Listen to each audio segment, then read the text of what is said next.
Hello everyone, সবাই কেমন আছো? আশা করি সবাই ভালো আছো। সকালবেলা চলে এসেছি। আজকে হলো মঙ্গলবার। তো মঙ্গলবার দেখো সকালে উঠে রান্না বসিয়ে দিয়েছি। এদিকে আলু ডাঁটা দিয়ে হবে মাছের তরকারি একটা, আর শিম ভাজা করব। তো এদিকে সোনামা স্কুলে যাবে, তার জন্য গরম গরম খেয়ে যাবে, সেটাও রান্না করব, ওই জন্য তারা আছে। তো উঠেই মাত্র রান্না বসিয়ে দিয়েছি, স্কুল যাবে যেহেতু। মেয়েরা স্কুলে গেলে তো জানো।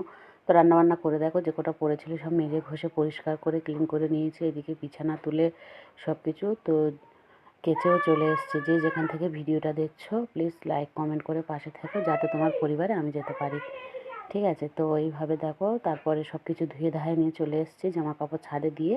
এদিকে একটু সকালে আজকে চা খাবো না, একটু লিচুগুলির ভুসি আর বাতাসা খেয়ে নেবো।